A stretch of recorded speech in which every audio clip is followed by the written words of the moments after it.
आज हमारा विचार क्या था और हम कहां हो गए, इस गीत से आपने समीक्षा की होगी। आज इस दुनिया में सब कुछ बढ़ा है, जो स्वर्ग में कभी सोचते थे वो धरती पर आज देखने को मिल रहा है। लेकिन मनुष्य के अंदर एक चीज घटी है, विचार ऐसा बिगड़ा कि जो मनुष्य 33 कोटि देवताओं की संख्या में इस धरती पर रहता था, आज उसके अंदर आसुरी प्रवृत्तियां उत्पन्न हो गई और व्यक्ति कैसे काम करने लगा कि उसके प्रायश्चित रूप से अनेक प्रकार की यातना और दंड भोगने लगा। यदि वास्तव में हमारी संस्कृति की वह परंपरा जिसमें कर्म फल की सुनिश्चितता पर विश्वास दिलाया गया था, कभी जैसी करनी वैसा फल, आज नहीं तो निश्चय कल, इस पर आस्था थी, विश्वास था जब लोगों को, तो आज के जितने भी बंदी, कारागार, जितने भी न्याय की लाद, ये सब मिल करके एक साथ जो न्याय नहीं दे सकते, वह न्याय व्यक्ति को स्वतः प्राप्त होता रहा। लाखों गुना उससे अधिक न्याय उसे सदा मिलता रहा है इन भारतीय संस्कृति के मान्यताओं और सिद्धांतों के आधार पर। ऐसे ही जीवन के एक पक्ष नहीं, अनेक पक्ष हैं जहां ये संस्कृति हमारे जीवन का अंग बनती तो हम देवता ही रहते। मनुष्य और कुछ नहीं, भटका हुआ देवता ही तो है, लेकिन ये देवत्व से हम कहीं न कहीं गिर गए। अभी हमने जैसे निवेदन किया कि यदि हमारे मस्तिष्क में गायत्री मंत्र का जीपीएस फीड रहता, तो जैसे गाड़ी में जीपीएस फीड कर लेते हैं तो गाड़ी भटकती नहीं है, निश्चित गंतव्य तक पहुंच जाती है। हमारे दिमाग में विवेक को जगाने वाला है गायत्री महामंत्र का जीपीएस लगा होता तो हम भटक करके यहाँ नहीं आते। कभी कभी उद्वेग में, कभी कभी झूठे अहंकार में, और कभी कभी अपने पूर्वाजित प्रारब्धों के दुष्प्रभाव में, और कभी कभी हम कोई अपराध नहीं भी करते तो अपराध को या तो देखते हैं, या तो मौन स्वीकृति देते हैं, या किसी न किसी प्रकार से निर्दोष व्यक्ति भी यहां आकर के बैठे होंगे। इसमें भी कहीं ऐसा नहीं है कि हमारे कर्म दोषी नहीं है। काहू न सुख दुख कर दाता, निज कृत कर्म भोग सब भ्राता।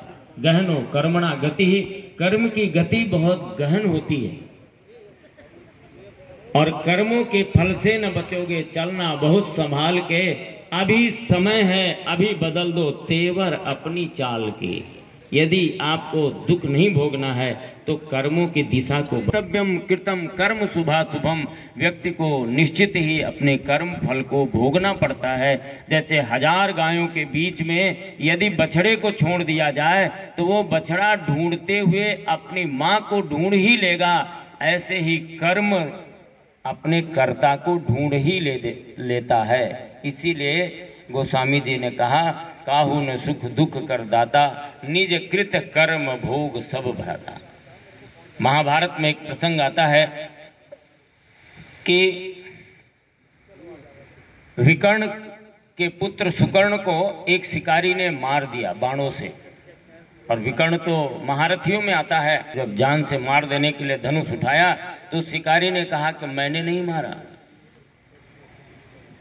तो विकर्ण ने कहा कि फिर किसने मारा? तो उसने कहा इसको मृत्यु ने मारा। और मृत्यु देवता को जब हाजिर किया गया तो मृत्यु देवता ने कहा कि मैंने नहीं मारा, इसे तो काल ने मारा। और काल को जब हाजिर किया गया तो काल ने कहा कि नहीं नहीं, मैंने भी नहीं मारा इसे। फिर किसने मारा? इसके कर्म ने मारा। वो कैसे? तो उसमें कथा आती है कि तुम्हारा बेटा सुकर्ण इसी जगह पे एक हिरण को मारा था और उसकी मांस को यहीं पर मार करके खाया था। उसकी आत्मा इसी क्षेत्र में चित्कार करती हुई विद्यमान थी। और जिस दिन तुम्हारा बेटा यहाँ आया, उस शिकारी को ये नहीं समझ में आया कि ये राजा का बेटा है। उसको हिरण दिखाई पड़ा और उसने हिरण समझ करके मार दिया, तो वास्तव में कर्म ही ने मारा इसको शिकारी ने नहीं मारा है। कारण चाहे जो भी हो गया हो, पर वो आज का ही न सही, किसी जन्म का वो प्रारब्ध अवश्य था जिसके कारण से हमको यहाँ पर आना पड़ा। लेकिन इसे आप साधना की स्थली भी बना सकते। महर्षि अरविंद ने अतिमानस की सुपर चेतना की साधना भगवान श्री कृष्ण को प्राप्त करने की साधना कैद खाने में किया था, जेल में किया था। उसे जेल नहीं माना। आप घर में होते 50 प्रकार के झंझट कामों के हैं, आदमी को 1 मिनट की फुर्सत नहीं है इस संसार में, लेकिन यहाँ पर आपके पास टाइम है, आप उसका सदुपयोग कर सकते हैं, जीवन साधना के रूप में कर सकते हैं। और यदि ये जीवन साधना में लगा दिया तो जैसे महर्षि अरविंद को कैद खाने में, जेल में ही भगवान कृष्ण का दर्शन हुआ था और उन्होंने बहुत सारी आगे की योजनाएं बताई थी। जिस युग ऋषि के संदेश को लेकर के हम आपके बीच में आए हैं, उस युग ऋषि ने भी जब स्वतंत्रता आंदोलन के समय उनको कैद खाने में रहना पड़ा, तो उस कैद खाने में उन्होंने अंग्रेजी सीखी, उस कैद खाने में उन्होंने अफ्रीकन भाषा सीखी, कई भाषाओं को सीखा, क्योंकि हमें अपने विचार को कई भाषाओं में पहुंचाना है, गुरुदेव का संकल्प था। तो जो भी समय उनको जहां भी मिला उसका सदुपयोग कर लिया। और ऐसे ही यदि आपने इस समय काल का सदुपयोग कर लिया, ये नवरात्रि का साधना का समय चल रहा है, इस नवरात्रि में यदि आपने 9 दिन बहुत अच्छे ढंग से साधना कर लिया, हमारे प्रेमलाल भाई साहब देखिए आपके लिए भोपाल से चल करके आए हैं, ये मंत्र लेखन ले आए हैं, आपको देंगे अभी आपके कल्याण के लिए, आपको आपके स्वाध्याय के लिए।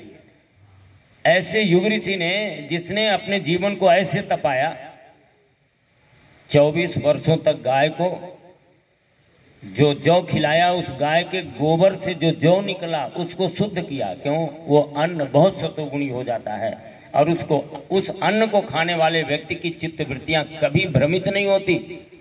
हम अपराध भी तभी करते हैं जब हमारा चिंतन बिगड़ता है। आज हमारे बीच में जो बड़े वरिष्ठ लोग, हमारी माननीय यहाँ पर इस शोभित हैं और यहाँ के मुख्य जेल अधीक्षिका के रूप में यहाँ पर विराजमान हैं, ये इनके चिंतन, उनके प्रयास का परिणाम है। और आप भी यहाँ पर आए हैं तो कहीं न कहीं कोई न कोई विचारों के विकृति का परिणाम या प्रारब्ध का परिणाम कोई न कोई है जिसके कारण से आपको आना पड़ा। तो इसे भी साधना के द्वारा आप बदल सकते हैं। प्रारब्ध भाव्य मेट सकह त्रिपुरारी, महामंत्र की शक्ति होती है। इस शक्ति साधना के द्वारा आप अपने प्रारब्धों को मिटा सकते हो।